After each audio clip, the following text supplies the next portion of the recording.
우리가 지난 이런 얘기 계속 해왔잖아요. 투표하는 곳에서 개표해야 한다고. 이런 선거 부정 다 없애버리려면 그럼 간단하다고. 그걸 처음으로 주장하신 송영길 의원 나오셨습니다. 이분이 변기 정국을 열었어요. 갑자기 변기 얘기를 꺼내가지고. 그 변기 얘기를 왜 갑자기 꺼내신 겁니까, 그때? 민주정편이 막 이제 한다 그러니까 갑자기 생각이 났습니다.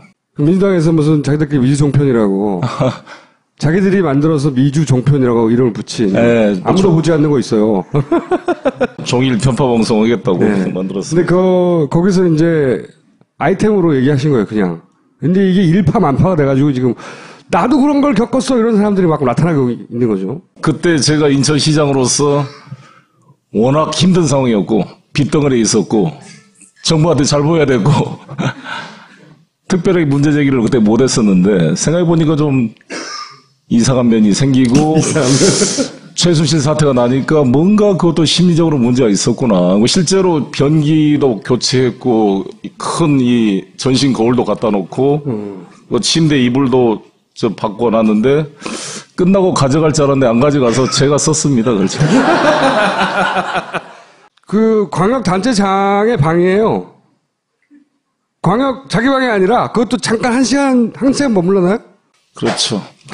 근데 저 같으면 제가 대통령 입장이라면 좀 오랜만에 인천에 왔으면 여러 가지 이야기도 좀 들어보고 싶은데 저도 할 이야기도 많고 아쉽더라고요. 혼자 딱 들어가서 문 잠그고 이제 우리는 못 들어가니까. 한 시간 있는데 광역단체장의 방 자기 방이 아니잖아. 남의 방에 화장실 뜯어가지고 바꾸고 뭐 다 바꾼 다음에 간 거예요. 만나지도 않고. 예. 나 근데 오늘 할 얘기는 저희가 이 이슈를 좀 다뤄왔었거든요. 네, 예. 다뤄왔었고. 그래서 이런 논란이 있는 걸 싹 없애버리려면 결국은 투표소에서 바로 개표해버리면 된다. 라고 하는 주장과, 혹은 그 사례들 계속 다뤄왔는데, 실제 20대 국회에서 처음으로 이 토론회를 했어요. 토론회. 수교표제 도입에 관한 토론을 시작하셨는데, 보면은, 공정성을 높이자 이거잖아요. 한마디로 말해서. 선거에. 말들이 많으니까. 결국은, 걸리는 부분이 어딥니까? 이게 제가 자료를 다 읽어봤거든요? 자료를 다 읽어봤는데, 뭐 전자개표도 뭐 장점도 있고 단점도 있다. 쭉 있는데, 지금 이제 선거의 문제점을 지적하시는 분들이 이 전자개표를 믿지 못하겠다는 거거든요. 통계적으로 유의미하게, 이상한가? 그래서 저희가 해외에 있는 통계학자들과 오랫동안 연구를 했어요. 자연적으로 일어날 수 없는 현상이 일어났다. 이게 결론인데, 그 결론에 의원님이 동의를 하라는 게 아니라 그런 걸 만들고 있다는 거죠. 왜 이 개표된 시각과 방송 시간이 더 불일치되는가 여러 가지 문제들에 대해서 의문을 가져왔어요. 근데 많은 의문점이 있어 왔어요. 그때는 국회의원이 아니었기 때문에 뭐 언제 한번 내가 국회 가면 저거 한번 챙겨봐야겠다 싶었는데 이상하게 강동원 의원이 했는데 뭐 전혀 반응이 없고 그러더라고요. 지금도 그렇습니다. 사실 좀 썰렁해 분위기가. 모든 권력의 정당성 근거가 바로 이 투표에 있는데 이 투표를 국민들이 했는데 만에 하나 개표에서 뭔가 이게 왜곡된다면 진짜 모든 근거가 무너지는 거기 때문에 이거는 아무리 다시 한번 들여다보더라도 지나치지가 않다. 그래서 한번 챙겨보려고 저도 확신을 지금 갖지는 않습니다. 양쪽 의견을 들어보고 공청회를 해보니까 많은 좀 쟁점이 나오는 것 같고요. 오늘 아침에도 제가 이제 파파이스 나오기 전에 좀 보려고 선관위 관계자들 불러서 또 한번 쭉 내가 의문점을 지적하고 그쪽 해명을 들어보고 내가 또 이건 이해가 안 된다 또 반박을 해보고 이렇게 해보고 왔습니다. 우리가 13,000개 정도의 투표소가 있습니다. 전국에. 그걸 252군데로 집중 모아서 집중 개표를 하는 시스템을 우리나라 지금 투표가 운영되고 있는데 이송 과정에서 문제가 발생하지 않을까 이런 면이 있고 아까 김원준 씨 말씀대로 이게 모아놓으면 일단 수개표를 한 다음에 수개표 결과를 확인하는 차원에서 전자개표 기계 장치를 이용해야 되는데 이게 선수가 바뀌어서 기계로 먼저 한 것을 나중에 수동으로 확인하기니까 귀찮아지고 또 이게 생략되는 경우가 많이 발생할 수 있고 개표 묶음을 일일이 다 확인하지 않는 상태에 넘어갈 개연성이 있기 때문에 투표소에서 바로 개표를 하게 되면 13,000개면 한 투표소당 대략 한 4,000에서 5,000명 정도 유권자가 되는데 투표율을 70%로 계산하면 한 2,000에서 3,000표 정도가 한 투표소에서 개표가 되니까 한 2, 3천 표 정도 되는 것은 거기 모인 참가진들이 모여서 하면 바로 손으로 빨리 확인을 10명 200장 되는 10명 200장. 되는 거를 굳이 모아가지고 하느냐라는 이제 반론이 있는 건데, 이제 이에 대한 선관위 측 반론은 뭐냐면, 그렇게 하게 되면 13,000개 투표소를 관리할 공무원들이 선관위 조직으로는 턱없이 부족하기 때문에 지방자치단체 소속 공무원들을 투표 관리인으로 위촉을 해가지고 그걸 관리해야 되는데, 과연 지방자치단체 소속 교사들이라든지 지방자치단체 공무원들이 이 독립적인 헌법기관인 선관위만큼 공정성 유지될 수 있겠는가에 대한 담보가 없다. 그게 하나 있고. 안 하려고 해요. 그 다음에 이제 미분류표라는 게 있죠. 그게 이제 어느 쪽인지가 구분이 불확실한. 여기 표가 걸쳐 있어, 반쯤. 그걸 최종 판정할 권한은 지금은 250개에 다 모여있는 부장판사가거든요. 그렇죠. 그래. 부장판사가 선관위원장으로 권위 있게 이것은 누구 표다, 이거 뭐 문재인 표다, 박근혜 표다 이렇게 결정을 해줄 수가 있는데, 각 위촉인 지방자치 공무원이 그 13,000개 투표에서 그것을 권위 있게 결정할 사람이 없으니 어차피 이거는 252개 집중개표소로 다시 이송을 해야 되는 거 아니냐라는 것하고, 부재자 투표라든지 선박 투표 같은 이런 것들은 어차피 한쪽으로 모아서 해야 될 것 같아요. 그러니까 만약에 이것을 하더라도 병행해서 할 필요는 있습니다. 그런 요소들은 있기 때문에. 그러나 이제 그러한 관리상의 문제고, 선관 입장에서는 입법기관이 결정하면 거기에 맞추겠습니다. 제가 그랬죠. 아니 이거는 국회가 결정하면은 선관위는 거기에 맞춰서 미비점을 보완하고 대응하면 되는 건데, 문제는 저희 국회의 결단에 달려 있습니다. 그거 보십시오. 새누리당은 반대할 거예요. 여러 가지 이유로. 이미 다 새누리당이 이걸 찬성하면. 근데 이제 제가 보니까 이건 있는 것 같아요. 지금까지 우리가 이게 기계식 분류장치가 전산장치냐 아니냐 논란이 있었잖아요. 네. 근데 이게 컴퓨터 네트워크에는 연결되어 있지 않는다는 거예요. 선관위 주장은. 이게 컴퓨터와 이 기계 분류표가 연결돼야 됩니다. 단순 기계는 아닌 건 사실이에요. 왜 컴퓨터 연결되느냐? 컴퓨터로 이게 스캔을 합니다. 모든 투표용지, 우리가 한 3천만 명이 투표했다면 3천만 개 투표가 다 스캔으로 자료로 이렇게 보장이 되게 되어 있습니다. 그래서 그 스캔하는 결과와 연결되기 때문에 단일 PC와 전자 개표기는, 기계식 개표기는 연결되지만 이게 망으로 연결된 건 아니기 때문에 해킹 위험성은 없다라는 것이고. 그게 선관위의 주장인데. 선관위 주장입니다. 그 다음에 여기서 나온 개표 결과를 이제 입력하는 컴퓨터가 있고, 이 입력 컴퓨터는 중앙선거관리원회 서버와 연결되어 있는데, 이것은 외부 인터넷망과 단절되어 있는 일종의 인트라넷이다라는 것이 이제 선관위 주장입니다. 이것은 이제 확인과 검증이 필요할 것 같고요. 표를 계속 읽어드리는 기계는 망에 안 물려 있고, 보고하는 컴퓨터는 선관위하고만 물려 있으니 외부에서는 어떻게 조작할 수가 없다는 거죠. 그렇죠. 도라이버 편에서 다뤘는데, 레노버라고 하는 노트북을 썼단 말이에요. 중국의 레노버를. 거기에 확인해 보니까 네트워크 카드가 있었어요. 그 스펙에는, 주문 스펙에는 네트워크를 제거하고 납품하도록 되어 있는데, 제거되지 않은 채 납품이 됐어요. 그러면 결격 사유잖아요. 제거하라고 해야 되는데, 그걸 그냥 써요. 쓰는 대신에 PC를 시작할 때 바이오스라고 이제 전체적 세팅하는 게 있는데, 거기서 네트워크를 사용하지 않음을 선택해서 소프트웨어적으로 제거했다는 거예요. 그것은 아주 쉬운 프로그램 조작으로 그렇게 꺼놨지만 실제로는 켜진 상태로 유지할 수 있다.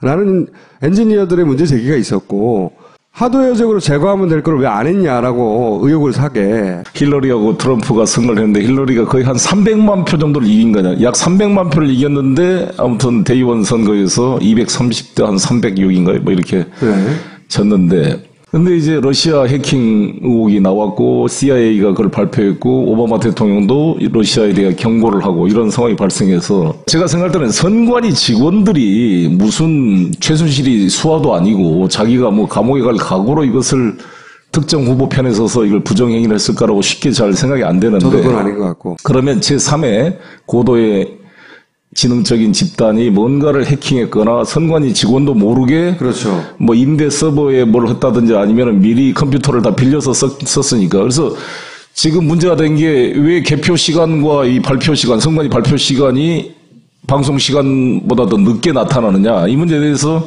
컴퓨터를 빌려 썼는데 시간 세팅이 잘못돼가지고 잘못 인쇄됐다, 이렇게 하고 있는데, 그에 대한 과오는 선관위가 인정하고 있고, 그래서 그런 개념에서 아까 말씀한 대로 와이파이와 연결돼서 외부로부터 어떤가 프로그램이 심어진다든지 뭔가 좀 상관이조차 모르는 그런 것에 대한 그 철저한 검증이 필요하겠다 이런 생각이 들고. 저는 이런 소리 나오느니 수개표로 돌아가자. 그렇습니다. 저는 이제 5년간 대한민국의 운명을 결정할 수 있는 대통령을 뽑는 것은 좀 귀찮고 뭐가 있더라도 의혹의 소지가 없이 철저하게 우리가 확인할 수 있게 하는 것이 그 권력의 정당성을 강화시키고 또 여러 가지 분란의 소지를 없애는 거라고 생각합니다. 그 프랑스는 이렇게 투명 플라스틱에 하잖아요.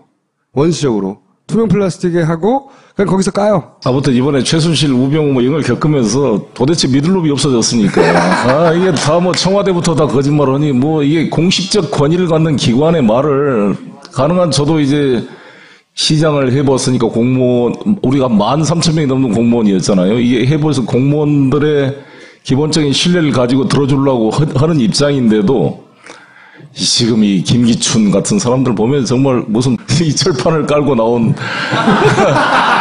그런 사람들이어서. 그럼 아직 의원들을 규합하지는 못하셨죠? 대정부 질문하는데 휴게실에서 몇몇 의원들한테 이야기해보니까 분위기가 썰렁하더라고요. 아니 어떤 의원은 이거 하면은 공천 못 받고 떨어져 강동원처럼 그런 분도 있고.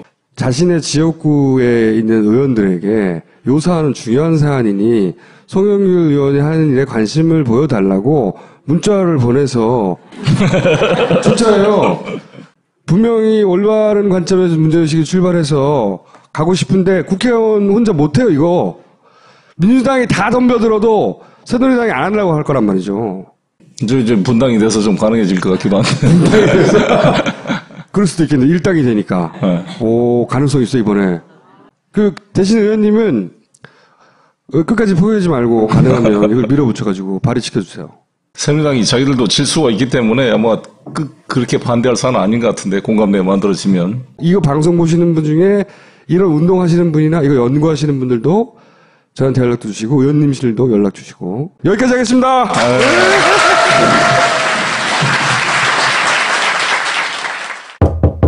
여보, 아직 멀었어.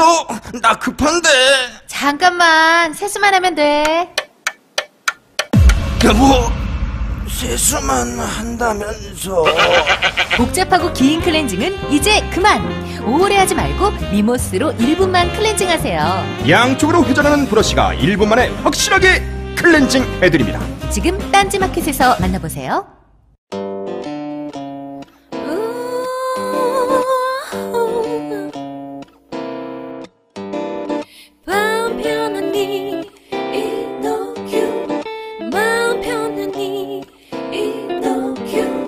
먹고 자고 싸고 먹고 자고 싸고 이너큐.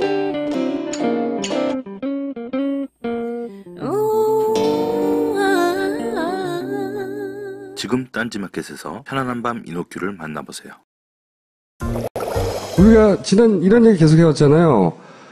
투표하는 곳에서 개표해야 한다고. 이런 선거부정 다 없애버리려면 그럼 간단하다고. 그걸 처음으로 주장하신 송영길 의원 나오셨습니다. 이분이 변기 정국을 열었어요. 갑자기 변기 얘기를 꺼내가지고. 그 변기 얘기를 왜 갑자기 꺼내신 겁니까, 그때? 민주정편이 막 이제 한다 그러니까 갑자기 생각이 났습니다. 민주당에서 무슨 자기들끼리 미주정편이라고. 자기들이 만들어서 미주정편이라고 이름을 붙인. 네, 아무도 보지 않는 거 있어요. 종일 편파방송 하겠다고 만들었어요. 근데 거기서 이제 아이템으로 얘기하신 거예요, 그냥.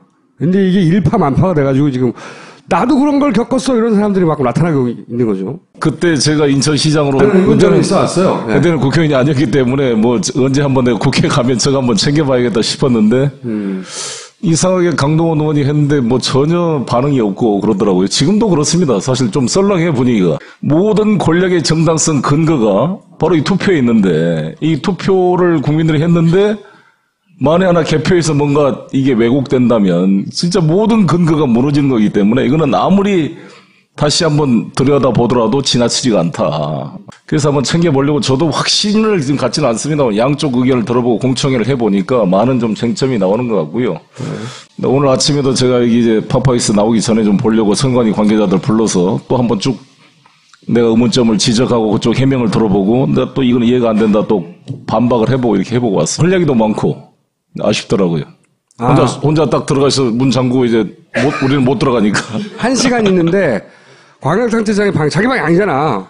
남의 방에 화장실 뜯어가지고 바꾸고 뭐 다 바꾼 다음에 간 거예요. 만나지도 않고. 예. 나 근데 오늘 할 얘기는 저희가 이 이슈를 좀 다뤄왔었거든요. 네, 예. 다뤄왔었고. 그래서 이런 논란이 있는 걸 싹 없애버리려면 결국은 투표소에서 바로 개표해버리면 된다. 라고 하는 주장과, 혹은 그 사례들 계속 다뤄왔는데 실제 20대 국회에서 처음으로 이 토론회를 했어요. 토론회. 수교표제 도입에 관한. 벌써 워낙 힘든 상황이었고 빚덩어리에 있었고 정부한테 잘 보여야 되고 특별하게 문제 제기를 그때 못했었는데 생각해보니까 좀 이상한 면이 생기고 최순실 사태가 나니까 뭔가 그것도 심리적으로 문제가 있었구나. 실제로 변기도 교체했고 큰 이 전신 거울도 갖다 놓고 침대 이불도 바꿔놨는데 끝나고 가져갈 줄 알았는데 안 가져가서 제가 썼습니다. 그렇죠. 그 광역단체장의 방이에요. 자기 방이 아니라 그것도 잠깐 한 시간 머물러나요? 그렇죠. 근데 저 같으면 제가 대통령 입장이라면 좀 오랜만에 인천에 왔으면 여러 가지 이야기도 좀 들어보고 싶은데 저도 토론을 시작하셨는데 보면은 공정성을 높이자 이거잖아요. 한마디로 말해서 선거에 말들이 많으니까 결국은 걸리는 부분이 어디입니까? 이게 제가 자료를 다 읽어봤거든요. 자료를 다 읽어봤는데 뭐 전자개표도 뭐 장점도 있고 단점도 있다 쭉 있는데 지금 이제 선거의 문제점을 지적하시는 분들이 이 전자개표를 믿지 못하겠다는 거거든요. 통계적으로 유의미하게 이상한가? 그래서 저희가 해외에 있는 통계학자들과 오랫동안 연구를 했어요. 자연적으로 일어날 수 없는 현상이 일어났다. 이게 결론인데 그 결론에 의원님이 동의를 하라는 게 아니라 그런 걸 만들고 있다는 거죠. 왜 이 개표된 시각과 방송 시간이 더 불일치되는가 여러 가지 문제들에 대해서 의문을 가져왔어요. 근데